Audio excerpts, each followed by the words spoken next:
Thank you for tuning into Kentucky Good Vibes. I'm your host, Dishayna Perkins, and today I have the pleasure of interviewing retired NBA basketball player, and he is also the founder and CEO of Kevin Whitted Basketball Services. Mr. Kevin Whitted, how are you? I'm good. How are you? Fine. That was kind of long-winded, but hey, I got it out. Oh, that's good. That's good. So, tell us about yourself. Well, originally from Wilmington, North Carolina, a small town on the East Coast, the port city. I think everyone knows one person from there.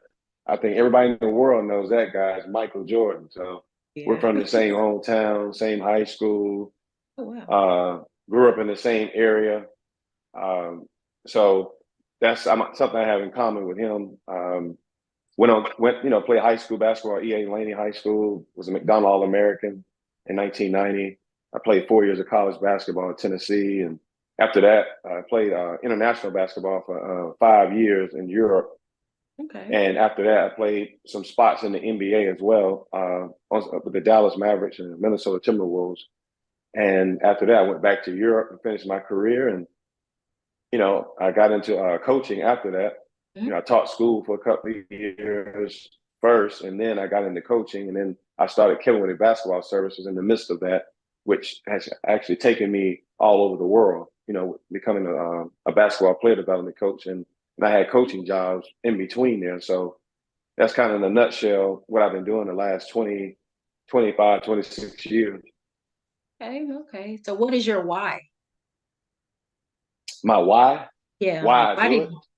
why you do it? Well, I mean, I felt like teaching is something that was already on me. I mean, having two parents that were educators, my mother was a first grade teacher, my dad was a sixth grade teacher. It was already in my bloodline. Definitely. So when I was overseas and I was playing, I didn't have anything to do during the day. We would have two practices, but I had a lot of free time. Mhm. So there's so much you can do with, just sitting around. You can watch the Cosby Show, watch the Fresh Prince.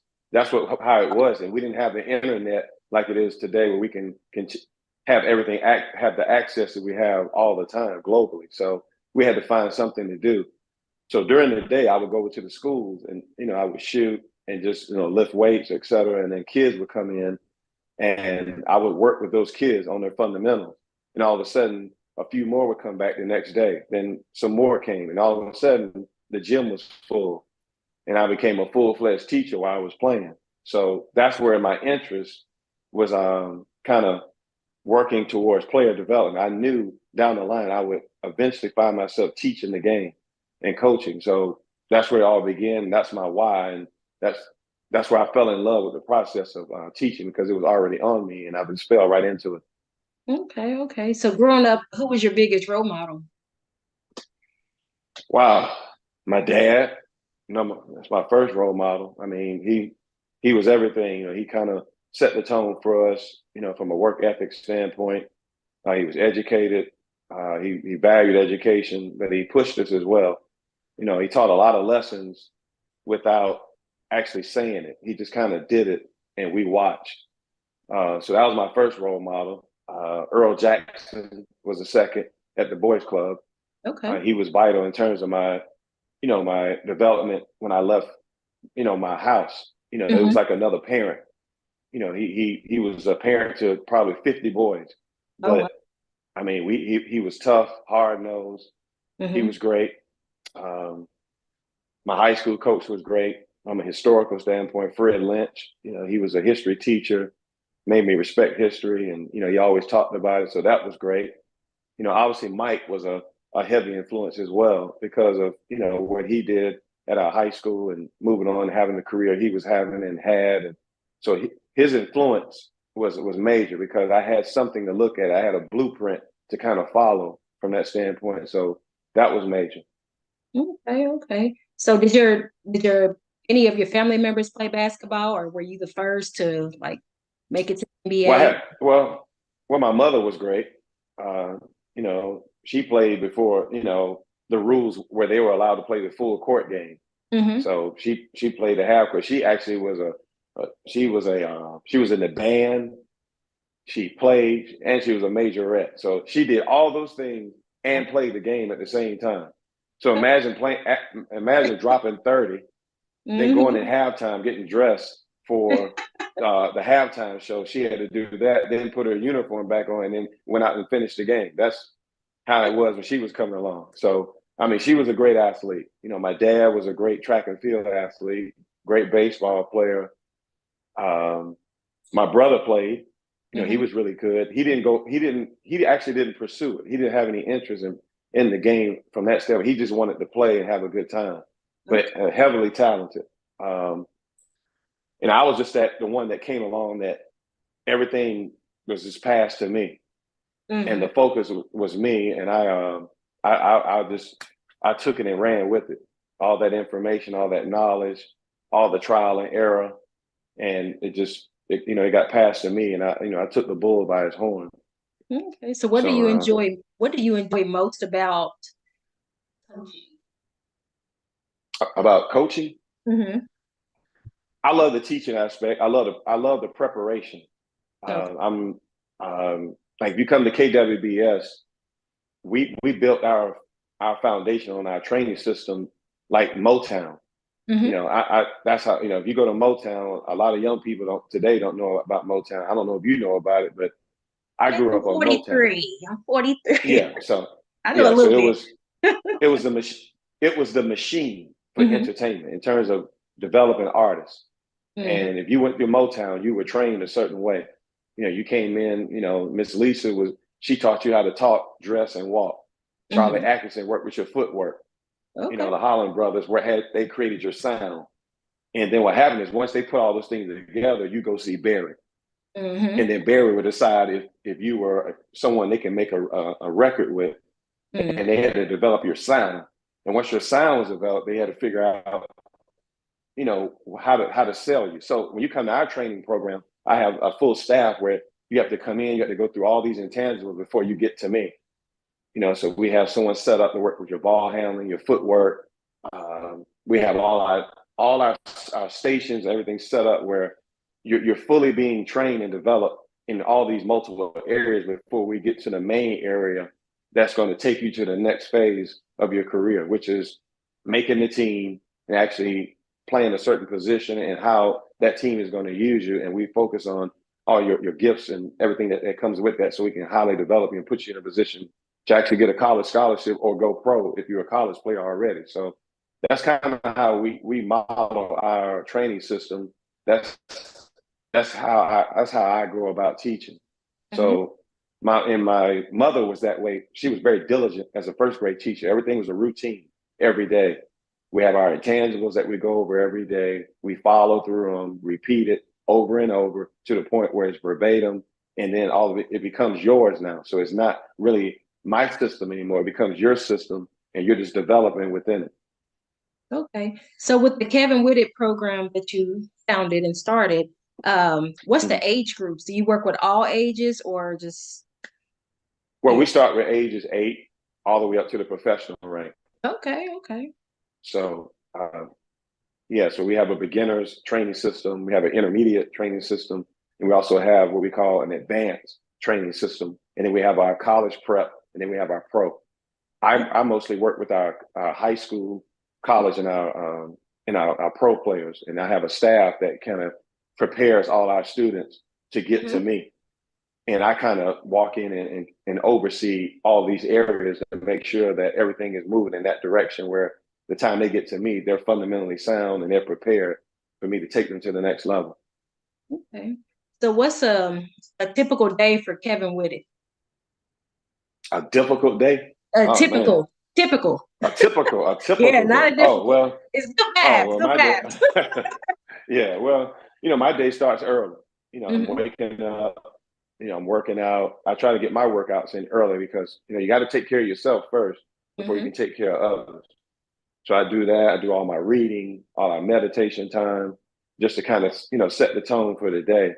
And then after that, I'll try to get a quick breakfast. I'll try to review a lot of tape. I'm answering emails, calls of clients, checking in on everyone throughout the day. Current players that are already in college or in high school. We're reaching out to parents to kind of help kids with the recruiting process. speaking to coaches, etc. And then we're opening up our facility in the fall and winter months around 3 o'clock. So I'm getting to the gym about 2:30 to set the gym up. We're opening at 3, and our staff is arriving around 2:45, and we're rolling until 9 p.m. Monday through Friday. Saturdays we're in here all day, basically 8 to 4, and it's constant motion the whole time. So the summer months, I mean, that's when we're super busy because the pro players are in the mornings, and we're still working our high school players and our youth ages throughout the day. So this is the time of year where things quiet down. November, December, January, because we're in the holiday season. A lot of players are busy right now. So right now we're focusing more on our younger ages between 8 to 12, and we're doing a lot of what we call we're setting systems for our older kids that are currently playing, so we can modify their schedule versus not doing anything. So when I say modify, we make sure we bring them in to watch film. We're doing position work that's related to what they're doing in practices with their current teams. So I'm studying team systems, their schemes, offensively, defensively. So when they come in, I have kind of a heads up on what's going on, and I can help them directly on what they need to work on to prepare to get better, which is what we do in the NBA. I'm just bringing it to the high school level. So what has been your biggest challenge, like, of your whole basketball career? Oh, wow. Challenges. Oh, there's so many. Coming out of high school, it started there. People don't remember Proposition 48. I was a Proposition 48 kid. I didn't pass the SAT, but I graduated before everyone. Okay. In my class. I mean, I was ahead of everyone, but I didn't test well. That's where it started. So learning how to study, learning how to become a better student. But the thing is, I was a different learner. I'm a learner of repetition. So if I see it enough and I talk about it enough, and I become interested in it, I take off. So I didn't figure out I was that type of learner until I actually went overseas, because I actually went all the way through college, didn't finish, and I went overseas and started. And then when I was cut from the Mavericks, I came back and finished school, and I was on the dean's list. Okay. Because I figured out at that point how to study. What is my learning style? How do I take information and learn it and master it? And also by that time my worldview was so much broader, because I live all over the world at that point. I was able to receive information that I wasn't comfortable talking about, because I lived in an uncomfortable environment being out of the country. So I became comfortable being uncomfortable. Yeah. And when you do that, it actually expands your brain, and it actually gives you opportunity to grow in a different way. Yeah. So these are the early challenges I had. After that, not playing anymore and having to figure out the next phase of my life in terms of, what should I do? It's time to get out of playing now. But I never wanted to leave the game. Fortunately enough, player development was around in coaching, so I fell right into it. And they actually chose me. And then the challenge of learning how to start a business, and also learning how to run a business, and learning retention and all those things. All the in business intangibles that you have to learn. Over deliver. So these were the challenges I had to go through. Throughout this 20 to 26 year process that I've been on, and I feel like I'm at a point now where I've mastered the business of basketball. So now I understand. Now I'm in a position now where I can teach and help people grow and teach them how to do this now. Okay. So outside of basketball and coaching, what's it like? What are your hobbies and interests? Oh, wow. I love Let me working guess. out. I love, go ahead. Golfing. What most of them do. No, Say that again? golfing. Golfing. Golf Well, you know what? tournaments. It's amazing. My wife and daughter bought me, a golf club, a driver, Yeah. for my 50th birthday. Okay. And I was supposed to get fitted for the rest of it and still haven't done it. 2 years later, I still haven't gotten the rest of my club. Not so it's something I'm interested in doing. I just haven't done it yet.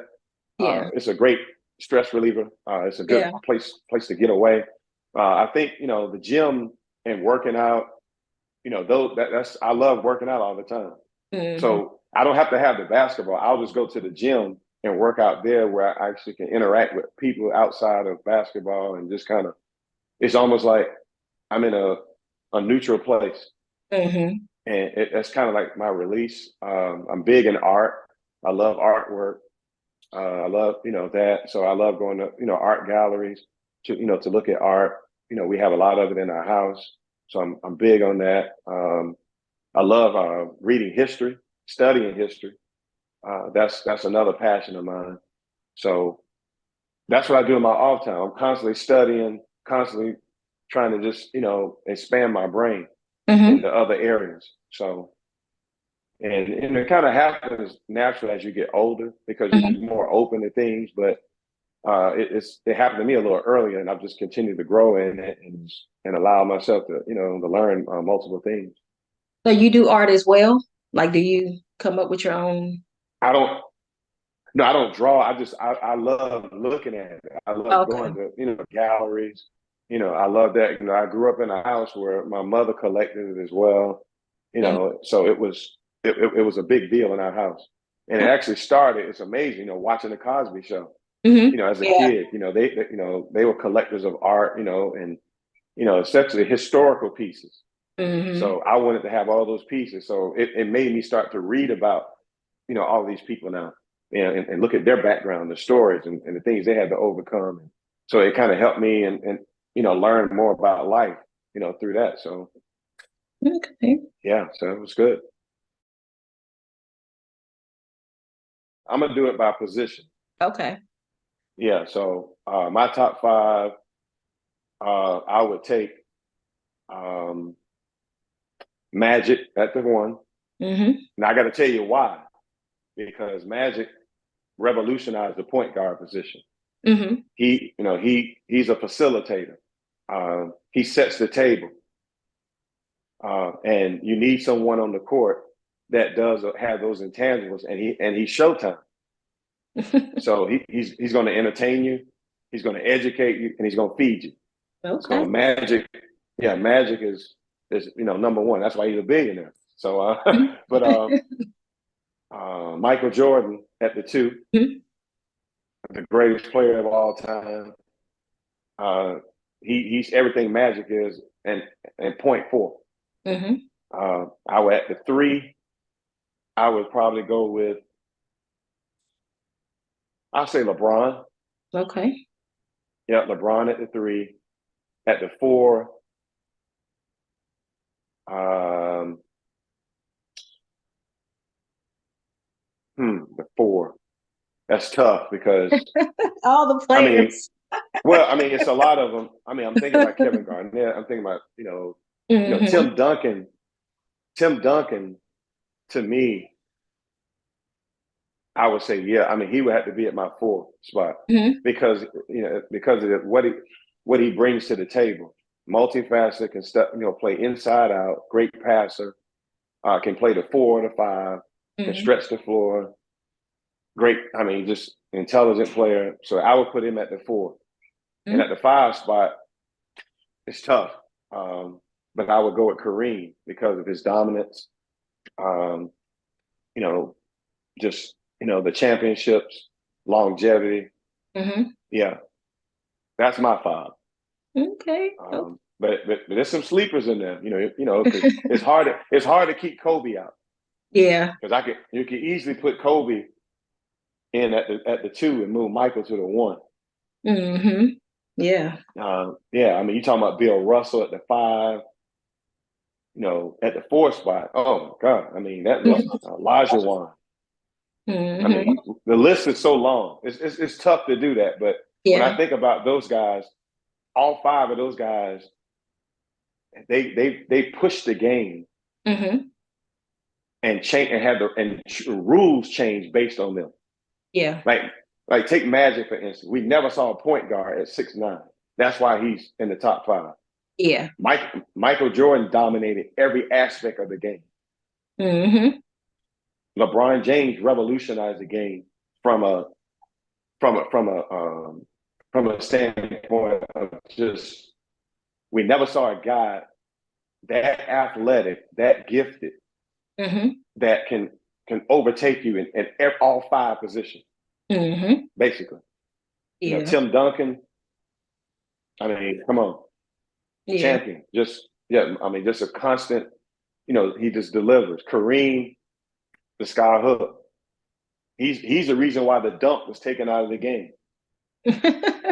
So think about it. I mean, how can you keep him off? You know, now Yeah. somebody's looking at it saying, "Man, what about Chamberlain?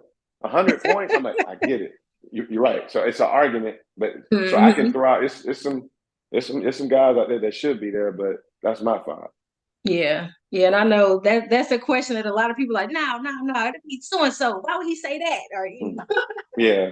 Well, you got some people out there that believe Steph should be in it because he revolutionized the game from a shooting standpoint.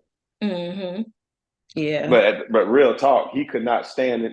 He couldn't sit at the table with Jordan or Magic from that standpoint. I mean, he would get pushed to the side. As great of a shooter as he is, no, he's still. I mean, Executive maps.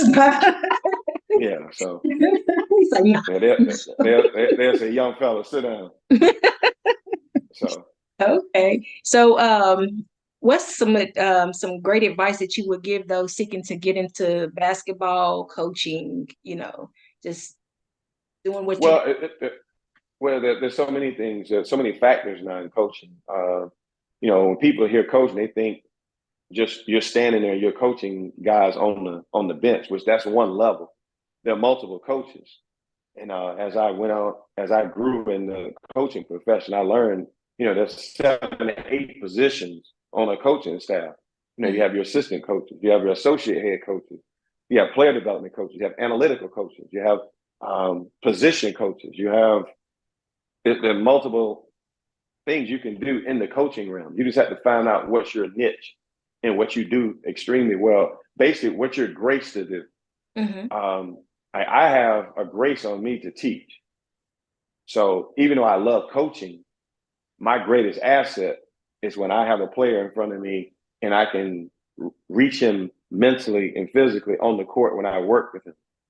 Mhm. Even though I have the ability to go out in the court and coach and do the X's and O's, which I have a passion for that as well, and I feel like I'm very good at that as well.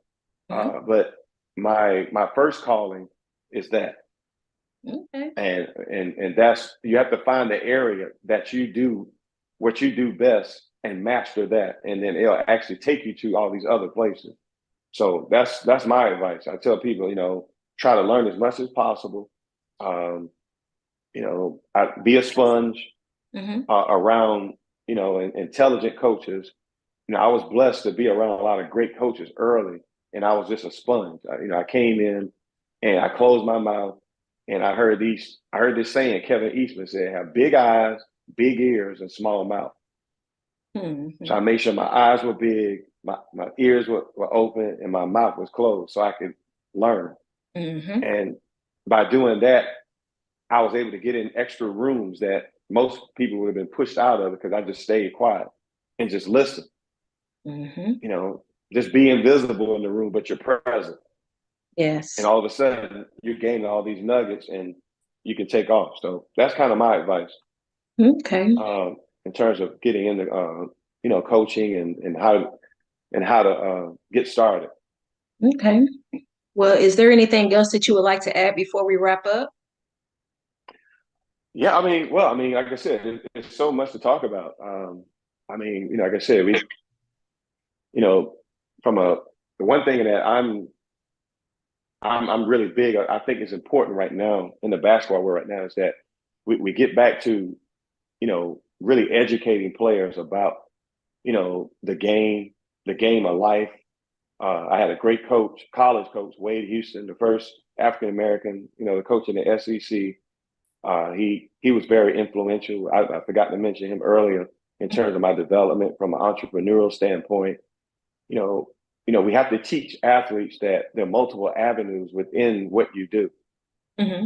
It's not about the one thing. God graces us to do one thing, but He'll create these other avenues within that. But you have to master what He called you to do first. And then what happens once you complete that, these other doors will open. And I think that's what we're trying to, I'm trying to help guys with today, and girls that work in our facility, because I have two daughters. You know, one's already in the pros. She's in her seventh season overseas. I have a young one now that's in high school. She's a junior. She just committed to University of Cincinnati last week. I'm Okay. trying to teach my daughters and anyone that, the game is much bigger than just what you do on the court. So Mm-hmm. continue to learn everything about it from the business standpoint, um, so you can stay relevant in every area. Okay. Okay. Well, thank you so much for Yeah. being with me here at Kentucky Good Vibes. It was a pleasure having you on my show. And how can folks Yes. get in contact with you about your camps that you may come up, have coming up in the summertime or in the Yeah. winter breaks and things of that sort? Well, we're easy to find. I'm like Mhm. Deion Sanders, Wait, we easy to find. We're right here. Here's the Okay. logo. But anyway, you can see us on Facebook, Kevin Whitted Basketball. You can DM us on there. Instagram, Kevin Whitted Basketball as well. Hmm. You can also, we have a website, kevinwhittedbasketball.com. You can also go there. We also have a main line, which is 888-780-2216. Okay. And my extension is 1, where you can get in contact with me, or you can go to another extension to reach our associates. We will be announcing camps, clinics coming Hmm. up on our website. We also advertise on our Instagram as well and Facebook. So that's how you find out more about us. Okay. Well, thank you so much. I appreciate your time. Oh yeah, same here. I'm glad you had me on. All right. Thank you. All right, you have a good one now.